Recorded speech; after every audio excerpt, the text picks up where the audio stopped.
So that sounds okay to me. So if that's the case, we will make a start then. So let me bring up my show notes. Just bear with me a second. Like I said, this is the worst start ever I've done. So do you want to build your own robot? Don't know where to start, what you'll need, or how to do it? Then you're in the right place. And if you stick around, we'll talk about some nostalgia things too, to do with electronics and whatnot. So my name is Kevin. Come with me as we learn to build robots together, bring them to life with code, and have a whole load of fun along the way. So this week we'll be looking at Python speech recognition to enable our SMARS Quad robot to talk and to listen. And we'll be also looking at the code from last week as well. So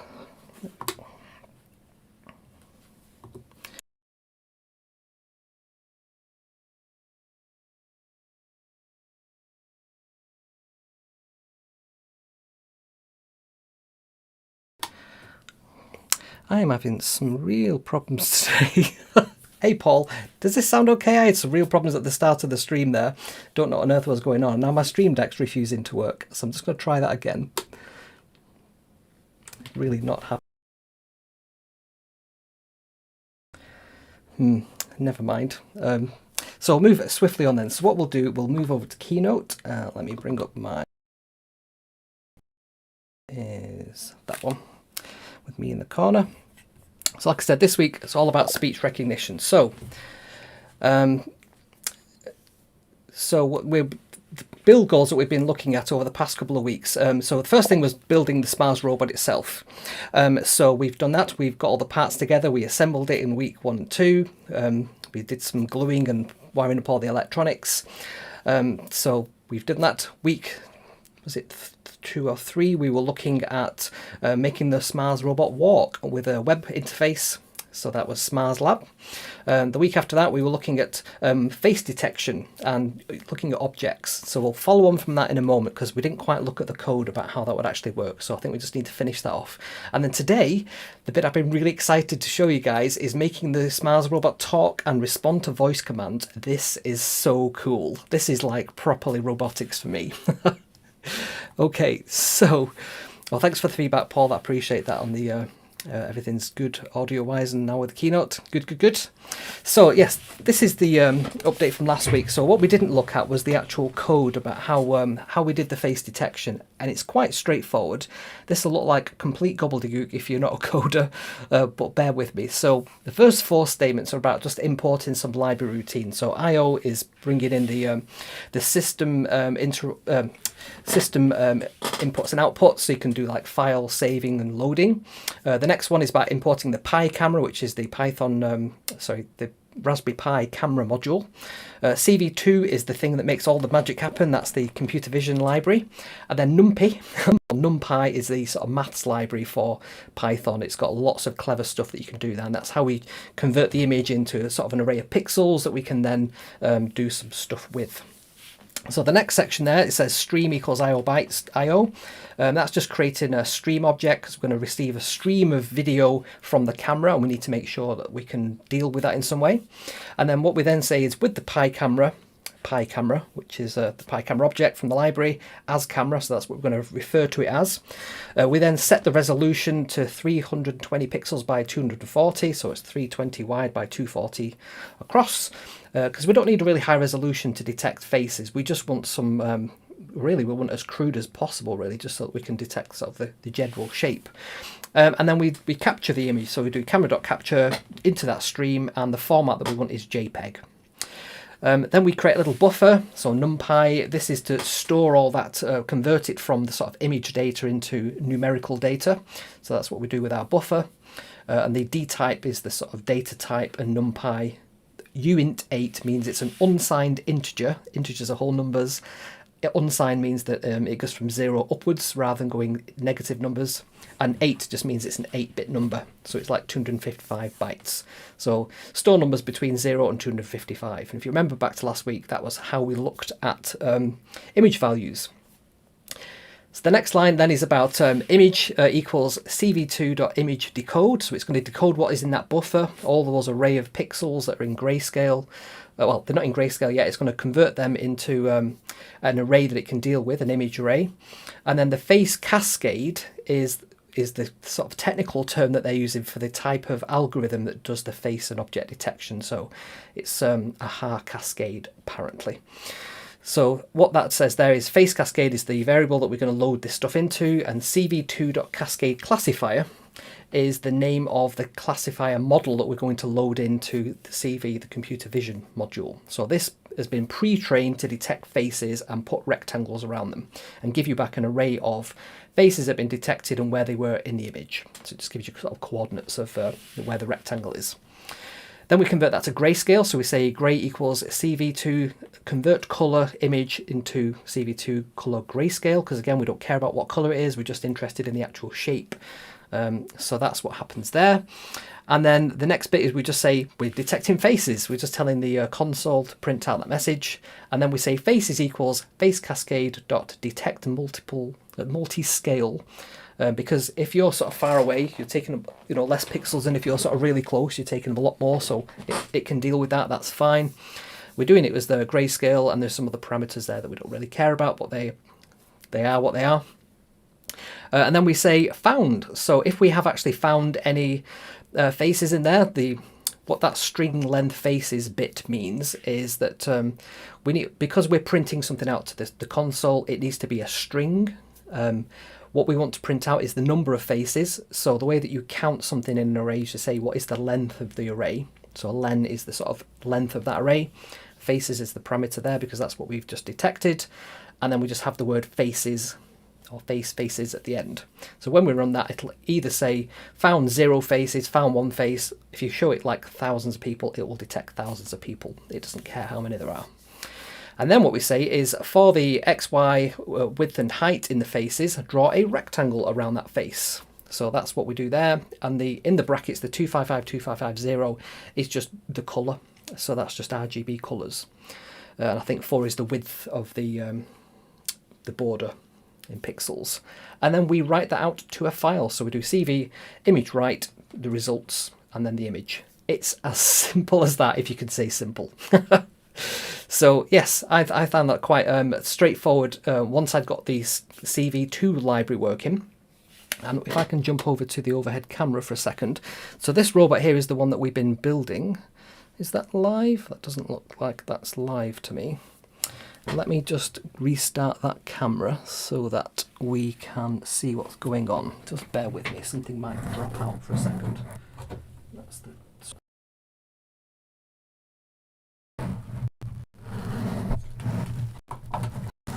There we go, that looked like a camera for a second. So let's try the overhead again. It's really not happy. There we go, it's working. Right, so what I'm trying to show you, this robot here is the one that we've been building. So this is the quad robot. It's got his little camera module just on the front there, and the Raspberry Pi is just here. And what that currently is doing is compiling that OpenCV2 library. It's been at it for days. It is still working, it is still getting through the stuff. We can probably check up on its progress to see how it's doing. Let's just do that very quickly. So what I'm going to do, I'm just going to type in the password on there. So if I go to that one there, this is the Raspberry Pi viewer. It's finished. So it's actually finished building the OpenCV. That has taken it days to do, at least two whole days, so 48 hours, something like that to compile. But it has finished and it's done it correctly. So the next thing for me to do is to sort of just start using that in that particular machine. So really pleased that that's finished, but that's why that's been sat there and I've not been doing my other testing, which on the speech stuff we're doing today on this particular one. I wanted to do this one in place. So this one has just been left there doing its own thing. This one at the back here, this black one with a little camera there, that's what I've been experimenting the face detection on just to get it working, because that's a much faster computer, whereas this one is obviously a lot slower because it's the Raspberry Pi Zero and they've only got 1 core and that's got 4 cores and it's much faster in general. And then this little one here has got the speaker hat. So I bought one of these Respeaker hats to put on there, and it has, we'll go into details on this in a minute, but that's what I've been experimenting on there. So all the stuff with the speech recognition is actually on this one, but I'll move it onto this one now that this is finished compiling. And I've just got a monitor here, a teeny tiny monitor. This is literally just a couple of about 6 inches across, something like that. And I've just got a keyboard and mouse there. So I can share that screen as well. So if I just jump back to the Raspberry Pi screen, so that's one Raspberry Pi. If we go back to the other one, this one is actually that machine, that small one that I've just shown you. So that's this one here. So that's what we can have a look at the code in a minute to how we actually do speech recognition and voice detection and so on, voice speech. So let's jump back to the keynote. Let me go back to that, and let's see, that's all good.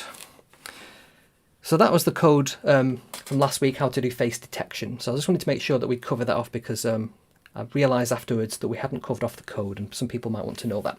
Right, okay, so let me just load up, let me just move that out of the way there. And let me go to full screen. Oop, that's not the one I'm after. I want to have the, excuse me. Oh, I've locked the scene, of course, I can't change it. Sorry, you shouldn't really be seeing that. You should be seeing Keynote. There we go. Okay, so the speech, the building blocks of the speech for Python are a couple of modules that we need to look at. So we were looking at something that's called PocketSphinx, and we were looking at something that's called PyTTSX3. So TT is text to speech times 3. So it's the third library that they've created for doing exactly this. The Sphinx library is the one that will do the on-device recognition. Otherwise, we can just use something like Google Voice Services, which is very easy for us to do. So I just want to go back to there so you can see me. There we go. Okay. So what we do is SMARS Lab is actually built on top of these two libraries, so it requires those to actually work for the bit that we've not quite developed yet, which is all about this speech. So what I'm intending to do there is make a really nice, easy interface on that web UI with a little text box, and it'll have a button where it'll click say, and it'll say whatever you type into that text box. So that's kind of what I'm thinking, and it'll also have like an answer bit back where it tells you what it's actually just said, maybe in that command output window. Okay, so text-to-speech is ridiculously easy to get working. So all we need to do first is install some prerequisites. So that sudo apt-get install bit here, this is the bit that you need to do on the Raspberry Pi to install EasySpeak or eSpeak. And once we've done that, we need to go into our virtual environment. You remember that from last week, and we'll be doing that when we load the code in a minute, so we can cover that off. We need to use the Python package manager that's called pip to install PyTTSX3 and something called PyAudio, which helps us get hold of the microphone that will be doing the listening. So as I said, it's very easy to use. If you look at this sample bit of code here, this is all we need to do to make our robot actually speak. So we import the Python text-to-speak times 3. We then go to the engine variable and we just initialize the library. So PyTTSX3 times 3.init. And then we just say engine.say, and then whatever we put in them brackets, it will actually just speak. And then to make it actually do that, we just need to say engine.run and wait, and it'll just say that. And then once it's finished, it'll go into the next command. So that's all we need to do to make our robot speak. It is as easy as that. So we could do a quick demo now if you want to do that. Let's head on over to the Raspberry Pi again. So if I do that and I go to, Raspberry Pi. Let's go to that Raspberry Pi there. And what we'll do, we'll just create a new piece of code. So make sure I'm in the right window there. So file new. And let's just do what we've done. So we've said import, so PyTTSX3 x3. And we just need to create something, was it like, let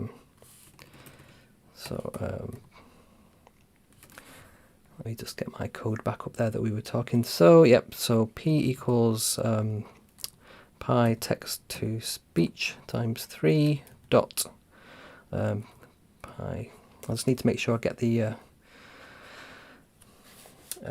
get this correct. So just bear with me while I just bring up my keynote.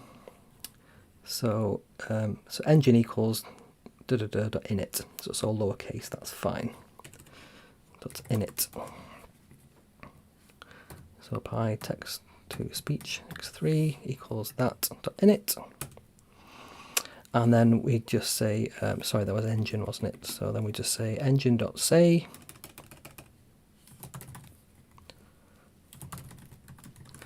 And then we just say something in there. So what should we make our robot say? Let's make it say, hello SMARS fans.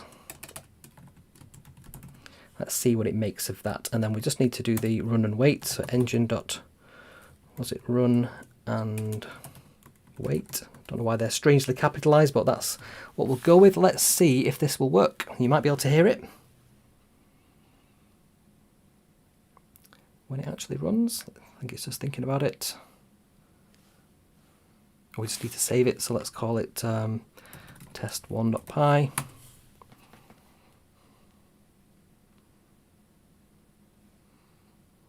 Hello, SMARS fans. Did you hear that? Should we run that again? Let me just move the microphone a bit closer to the the actual speaker.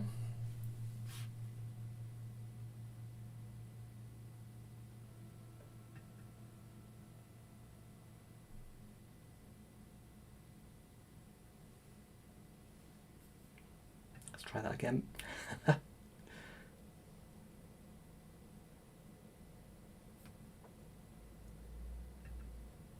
Let's just stop that and try that one more time.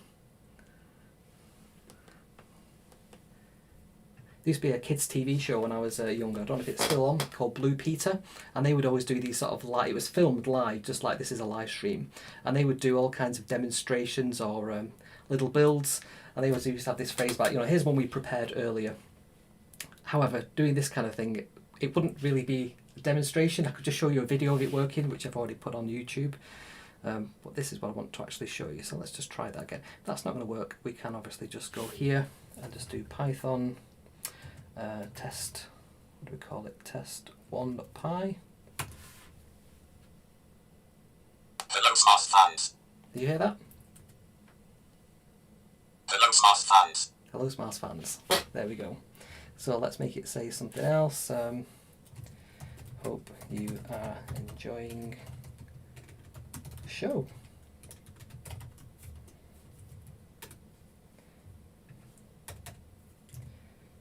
Enjoying the show. There we go. Save that. Let's just run it in that console, might be easier. There we go. Hello, SMARS fans. Excellent. So it's as easy as that. Using this Thonny software I don't think is the greatest thing on a Raspberry Pi Zero. Asking it to load up a full user interface, a full desktop experience, compile code and run it with all the libraries that are behind it, I think was asking a little bit too much of it, but we can see that actually did run. That's good. Right, so let's get back over to our Keynote. So let's go over to Keynote. So that's all we need to do to do text-to-speech. I would say that's the easier of the two. So the PocketSphinx is all about voice recognition. So to get that up and running, there are quite a few prerequisites for this. So we need, because I'm actually using this little hat, if you want to call it that. I've got a slide next where I'll actually show you how that works. But because we're plugging that in, that requires sort of extra stuff loaded in there. So we do need to load in all the stuff that makes that work. So I'll just go full screen again, just so you can see, because my head's just hiding something there. So we can see there we've got let me just mute that audio there. We can see that we've got apt-get install swig with icons, pulse audio, libpulse dev, port audio 19 dev, and something called swig. All those things are required to make PocketSphinx work. Without those, your mileage may vary. And then what we need to do then in our virtual environment for Python is use that pip Python package manager to install PocketSphinx. So that should get you to where we need to be from the PocketSphinx perspective. And like I said before, there are many different ways that we can do voice recognition. There's lots of options available to us. So Google have, that they use for the Google Home devices, they have an entire cloud-based voice recognition service. You just send it essentially a WAV file and it will send back the the phrase that it's detected. We can do the same kind of thing with Amazon's Alexa devices. They also have this, and we also can do this on device, which is what the PocketSphinx is about. So let's go on to the next slide. I'll have a look at the crazy load of libraries that we need. This is why this is a bit more complicated to get working, and why I was sort of hacking through the night to try and make this work for this show today. And it does work, so I'm going to be showing you that in a second. So to do the speech recognition, compared to the library here, which just needed that eSpeak, we need to have all these other things. We need this thing called FLAC, libpulsedev, Swig, PortAudio 19, the PocketSphinx if we're going to be doing local recognition, something called Pixels. I will come to that in a minute to show you what that is all about, and the Respeaker driver as well. So you actually have to, when you get this device, there's not very much information available on the web about this, but essentially you just need to get their GitHub repository, clone it to your machine, run the install script, and then it will just work. So that's that. If we need to go into that in more detail, I can do that in a follow-up video, but I think for this one, just to show you that there's a whole stack of things that you need to have just to get the speech recognition working. But when it does work, it's a thing of beauty. So you will need one of these Respeaker hats or something similar. Now there is a guy called Tinker you might know about on YouTube. He has created a Raspberry Pi audio out because the Pi Zeros don't have an audio jack on them. So how do you get audio out if there isn't one? You either buy a speaker hat or you can hack one together, and he tells you exactly how to do that. So if you Google that, Raspberry Pi Zero Tinker, you'll find his video on how to do that. I actually did buy all the components to do that just in case this didn't arrive in time. However, it did arrive in time, so I was able to sort of get this up and running. So let's have a quick look at what is on this hat. We have a speaker left and right. So there's two speakers, and this is quite important, left and right. The reason it's important is it can combine two of them together to, as well as position where the sound is coming from, it can use the other one to noise cancel. So one of the first things it does when we're going to run the code in a minute is it will listen for background sounds and try and kind of squelch it out. It'll try and get rid of that and normalize and bring the sounds that it can hear when you speak up against that background sound. So it makes it much better to be able to detect that there is something being said and isn't just background sound. We have a button on the device. So again, this is just a little push button. We could use this if we wanted to push to talk, a bit like some of the other devices that are out there that require you to actually press before you can speak, rather than just having it running all in the background.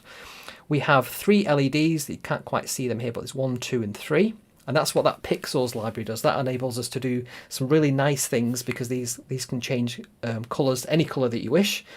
And what this means is that we can do a bit like on the home devices like your Alexa and your Google Home and your Siri, where they sort of spin colours. You can use these 3, and that Pixels library has got a couple of different commands for doing that, like listening or thinking, spinning, that kind of thing. And then we've got the actual jack for the 3.5mm audio out jack. We have a speaker as well that we can plug speakers into. So what I did buy, let me just show you this. I did buy some little speakers, tiny little speakers, and they've got a little jack on them as well. So I've got 2 of them. I thought it'd be quite nice as like little ears on the quad. However, these are a bit too small. If I show you on the overhead there, these don't fit anywhere near. Can you actually see that? I think that camera's frozen again. I have no idea what's going on there. So what I'm trying to show you is these basically just don't fit into the thing at all. That these connectors, these JST2 connectors or whatever they are, they're just too small. So I did buy an entire kit of these things, and I did manage to get some in time for the speaker. So I've got a pack of these that are the right size for the speaker. So I have wired one up so we can have a little speaker on board. So when you hear the sound at the moment, that's actually coming through the HDMI monitor rather than through any speaker on the device. So we need, our Raspberry Pi, our quad doesn't have any sound output. We could just have an audio jack and then you could walk around with headphones plugged in, but it'd be better if it's got a speaker on its on the robot itself. So I bought a speaker of some kind. This might actually be just a piezo buzzer, and that's why that's not working, but there is actually a speaker there. That's the intention, that we just plug that into the hat and it just works. The microphones just work. There's nothing that you need to do there on them. And then there's a couple of other things. There's an I2C output and some GPIOs as well there too. So if I just go back to the keynote, you can see what I'm talking about there. So there's these two things there. There's the I2C and there's the GPI 12 from the Raspberry Pi. Not sure why they put that as an output, but I guess maybe you want to plug it in to do something else. So I think that is everything we need to cover off on that particular speaker hat. They're quite affordable, they're about £10 to buy, so I've ordered another 2 of these because why not? I want all my robots speaking. So one of the projects I'm thinking of next is to, as well as the quad, I want one of the wheeled robots, like a SMARS 0 with one of these hats on, so that we can talk to it and tell it to go forwards and backwards, and it can sassily talk back to us with its personality. That's kind of what I've got in mind there. So how does all this thing actually work? Again, let me just move out the way and we can show you what's going on here. So the way that this works is that the library will listen for sound.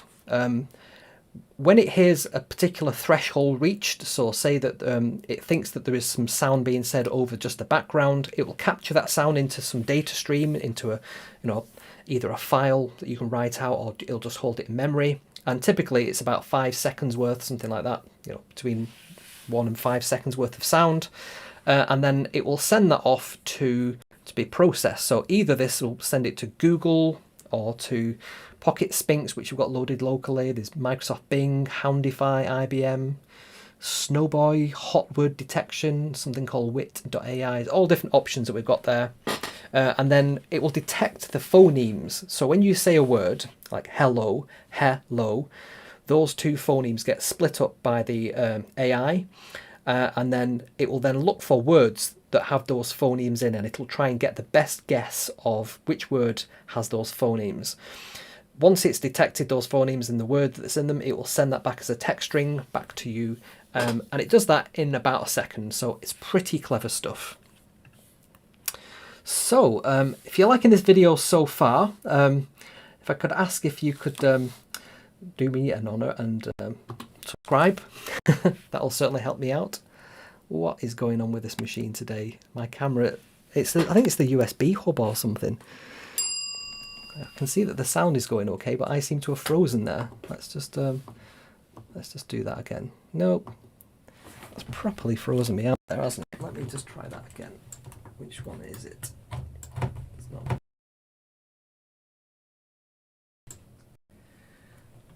That one there. Let's try that again. So if you could like and subscribe to the channel, that would really help me out. So like this particular video if you're enjoying it. If you're not, if you think this is the worst video ever, give it a thumbs down, let me know. I'll try harder for next time. Seems to have a lot of issues today. It's the new MacBook I've got in front of me. It's one of these M1s, and I think everything's sort of being emulated, so it can get a bit glitchy at times. I have got quite a lot going on in the machine at the moment, so maybe that's what's causing it.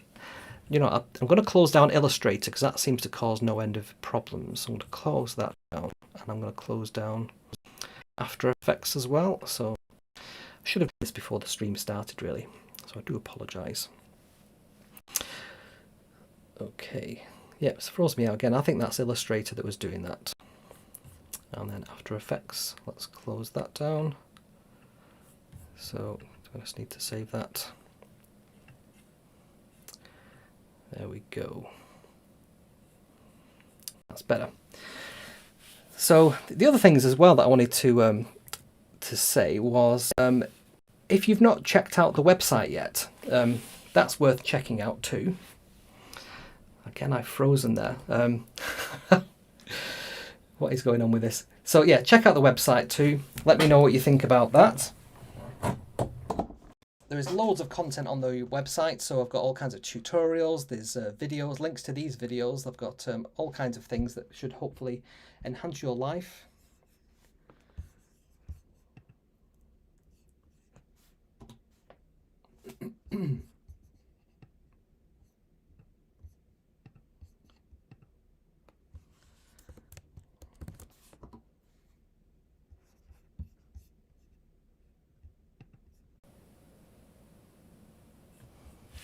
Okay, I think we're back.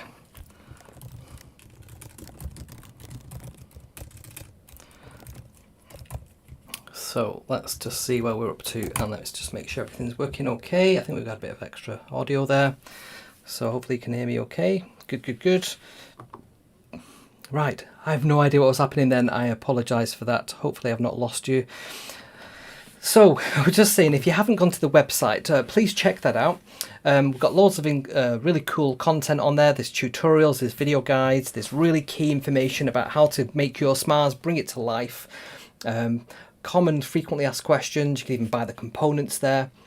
There's Python tutorials, there's Arduino tutorials. Anything to do with SMARS is on there. So I'd really appreciate if you took a look at that. That should be a sort of starting point if you have the common question of how do I get started. So I just have to reconnect to some of the machines that I was just using there. So let's just do that. So the great thing about this this particular software is you can just rejoin it. So I didn't need to restart that totally. Let's just try that. So that's another one. Oops, did I type that right? And then we can actually go into a bit of a demo and we can try out some voice recognition, because that's what this is all about today. I can't wait to show you this. So let's give this a try then. So I've got some bits of code loaded here. So this is called SMARS Talk, just giving it a name for now. And we've got a couple of libraries that we're importing in here. So let's have a quick look through the code and then we'll try it out. So we're importing the PyAudio, and then we use that so that the actual microphone can be grabbed by the software library. We have something called Wave. That's if we want to save out the file to a WAV file. We have text-to-speech, which we've used previously because we want to be able to make the robot speak back what it's heard. And then we have the speech recognition, which is the big library. It's kind of a wrapper library because you can use many different things within it. So we're going to refer to that as just SR within there. There's a little underscore there as well. Then we have what we did before, engine equals Python text-to-speech times 3 in it. So that will just initialize that speech synthesis library. And then these next two, so R is the recognizer, M is the microphone. So they are internal to the speech recognition library. And then we just print to the console listening. So it's going to be listening out. As it's listening, it will, with the microphone as the source, it will adjust for ambient noise. So it's just going to listen to the background noise between its two microphones, and it's just going to do a bit of a comparison, just see how many decibels of background noise, and then it'll sort of squelch down, have that as the sort of baseline, and anything above that, therefore, is something that it'll be listening to and try and convert. And then we say while true, so basically just run this forever. We say print say something. So we get a prompt to say something, and then with the microphone as the source, we say audio equals to r.listen to the source. So it's going to listen for a duration of time, 3 to 5 seconds typically. If it doesn't hear anything, it'll keep doing that same loop. Once it's got something, it will then say got it. So that's the prompt that we know that it's actually captured something, and then it's going to do the complicated bit of recognizing it. So that's why I've got it in a try exception block. This is what these two bits of code mean. So we say you said r.recognize Google audio, and r.recognize Google is a bit of a cheat because I did say we'll be using Sphinx for this, but actually just to try and get this working today, I'm using Google speech recognition. So I would just replace that with the recognize Sphinx instead, and that would do the exact same job. Now, to be fair, I say exact same job.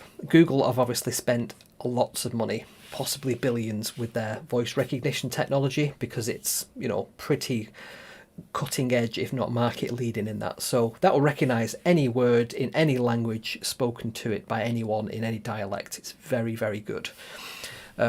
Sphinx, on the other hand, will do its best. So it has a list of, about 300,000 words that it knows, and it knows because somebody's painstakingly typed out what the phonemes are for that word and the word itself. So it'll do its best guess of that. So the engine.say will say you said, and then it will speak back the word that we have just recognized, and then it will wait for that particular voice synthesis to finish. Otherwise it'll say couldn't understand audio. And that's it. All the other stuff at the bottom there is just stuff I was just playing with to try and see if I could get that working with Sphinx. But really, that's all we need to do to make our recognition work. So let's give this a go. So I'm going to get over here, and instead of doing test 1, I'm now going to run SMARS Talk 2. So I'm going to say, well, let's give this a go.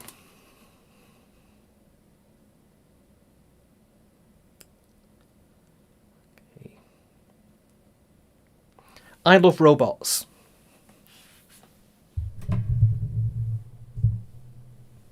I love robots. It said... It said it knows what I've said. So let me just... It'll keep doing this and trying to recognise everything I say until it either crashes or I tell it to stop.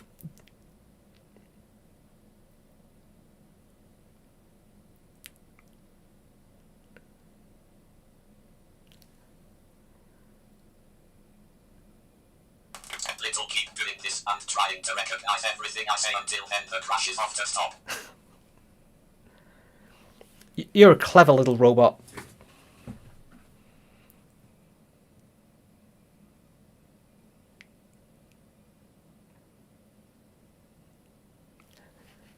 You said you're a clever little robot.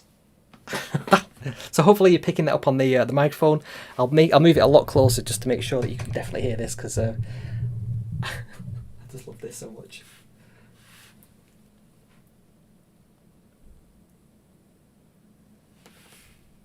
See what it says? It's not quite perfect, is it? Lot closer just to make sure you can definitely hear this. So it crackled a little bit before. That's just the HDMI being a bit poor.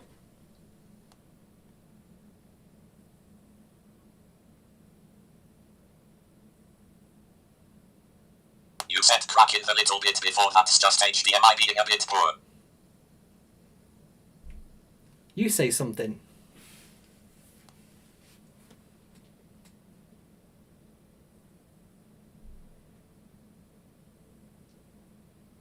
You said you say something. So I'm going to stop it there.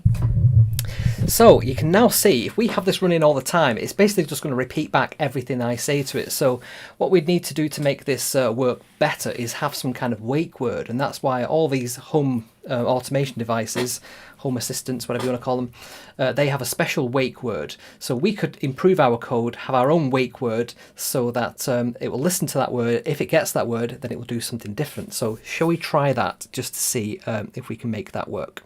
So where we said say something, and we're loading in this audio equals r.listen, and then it says got it, and then it recognizing it. What I think we need to do there, instead of using that recognize Google twice, we're just going to put that into a string that will just say that it recognizes what the phrase is. Well, yeah, let's call it phrase. So if I just do copy that, and let's just paste that in there. I am doing this over a virtual networking thing, so the keyboard's a bit weird on it. So let's just try that. So let's call it phrase equals r.recognize with a Z Google audio. And do we need an extra one? No, we don't. And then we can then look at that phrase and see if it's our special wake word. So let's see if we can get this to work. So what should our wake word be? Let's make our wake word robot. So if phrase equals robot,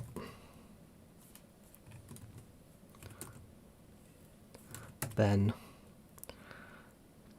we can make it do some extra stuff. So what we could do is then basically just have the same bit of code again. So if you say robot, we can make it say something like that, and then we can run a special block of code there again. So I'm just going to try and paste that in there. So phrase equals r.recognize Google audio. Oops.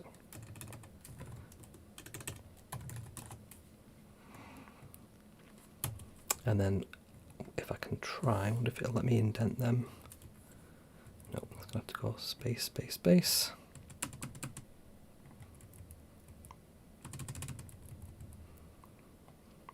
And probably what I will do as well, where we've got this engine say and engine run and wait, I would probably just make that into one wrapper. So I'd have like smars.say, and you don't have to worry about the run and wait, it will just work. So let's just have the bit of text that will say engine.say, and then I'm listening. Oops. Okay. And then we want it to, really I've got them the wrong way around, haven't I? Let me just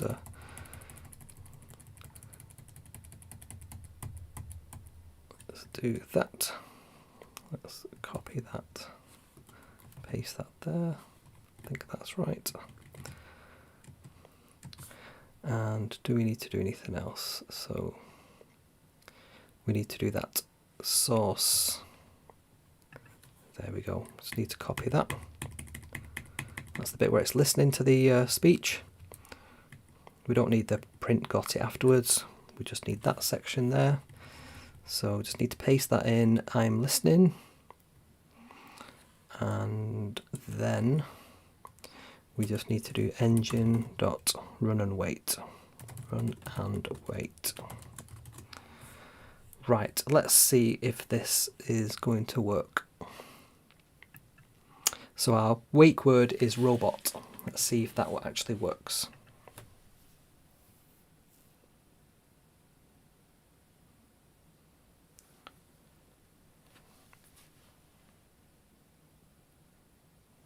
Robot.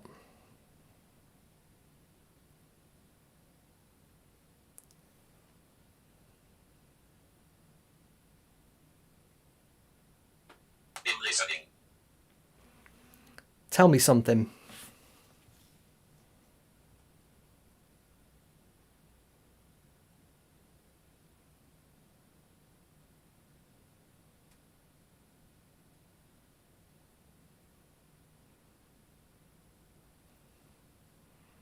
There we go. So now it'll carry on doing its listening, but unless I say the word robot, and it's crashed there because the code's probably not very good. So what it will do there is it listen out for the word robot, and then it will then say I'm listening, and then listen to the next phrase. Otherwise, we can just get it to continually just listen in the background for that wake word. So that's the kind of thing we could do. We can then take that further by listening to commands such as backwards, forwards, stand up, sit down, turn left, turn right, all those kinds of commands that we want our robot to do. And that's where I would then feed in this to SMARS Labs so that we could make it respond to voice commands. So that's kind of where I'm thinking that this will be going. So this does work. It's a little bit flaky at the moment, but I literally got it working last night. So obviously I just need to wrap that in a bit more code just to protect it and make it a bit more quality. We can see there, this does work. This is so cool. We have a robot that can speak to us and can hear us and respond to commands. I love this. Right, okay, let's jump back to me for a moment. Let me just bring up my notes. Sort of lost my thread a little bit there because of the machine sort of crashed halfway through there, and I think I probably lost most of my audience at that point, which is not the best. But we're back, we're still working, so this is all good. I can edit this out later on, hopefully. Right, so we've covered off that. I was going to talk about, let me see if that's, I've just covered up my own screen there, so I can't see what's going on. So yeah, these kits from the 70s and 80s. I was talking to some people on one of the Facebook groups just about electronics. They have this like a DIY and cheap electronics thread. And this really seemed to spark people's imagination. I thought it would be worth talking about on this thread too. So I had one of these when I was probably 7 or 8, something like that, from the local Tandy shop. Tandy's a UK branch of Radio Shack. I I think the owner of Radio Shack, his surname was Tandy, so that's why they called it that. And yeah, these things, Science Fair, I think, were the sort of, maker of these. They were fantastic little kits. So it's a little cardboard kind of tray, and then on that tray was these little springs, and you would sort of lift the spring back, put the wire in, and let go, and it would sort of hold the wire in place. So it's kind of like a breadboard, but without sort of DuPont connectors. It was a much more basic than that. And then between the springs there'd be a little component, and you can see on the screen there's like lots of different coloured areas, and there'd be different projects that you could put together by different wiring patterns. So each one of these springs had a number, and you'd be given kind of like a 1 to 3, 5 to 7, that kind of instruction to wire the whole thing up. And if you did it correctly, you wouldn't get any magical smoke, you would get the results of whatever the particular project build was. These got loads of people into electronics, so they're worth having a look at if you can find them on eBay. Definitely worth getting one of these to sort of play around with. And certainly if you've got kids, you want to get them interested in electronics as well, this is a really good sort of starter thing. I had no idea about the sort of theory of electronics, still don't really very much. But, these things kind of, they work, they're practical, they're hands-on, and they get people sort of, brains thinking about things. So thought I'd share that with you because we had a really good discussion. There's about 500 or 600 comments on that particular thread now on Facebook. So thought I'd just share that one with you. And the comment of the week, so hopefully this will work. There we go. So Uday, thank you for that. He talks about the promo. I'll show you that in a second. So he said, looks forward to the upcoming content. I hope this wasn't a total disaster. There's some good stuff in today's stream. It's just I had a bit of a reboot issue halfway through. I think Creative Cloud causes my machine to stutter. I'm on the new Apple M1 chip, and it has to use that Rosetta, and for some reason it just really causes some issues there.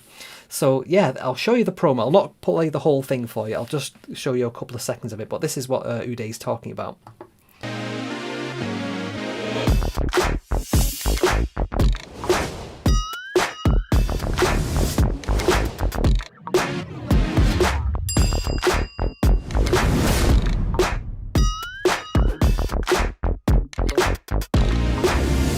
So that promo is for it's like the channel trailer for YouTube.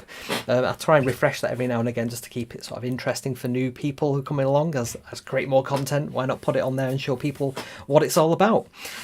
So thank you, Uday, for that. That was a really kind comment. What else have we got? So the other thing I was going to share as well is every Sunday we have a new video. So 7 p.m. Greenwich Mean Time, and I've tried to pick the most common or biggest time zone areas. Sorry if I've not picked your particular area, but you can see there, these are the most common ones. So on the sort of left-hand side, we've got a lot of the US ones, then going into sort of AST, which is Canada, I think, Central European Time, which is just one ahead of GMT, and then you've got Eastern European Time, Moscow Time, Indian Time, Pakistani Time, can't remember what ALMT is, and Krat. A lot of these are sort of Russian time zones, I think.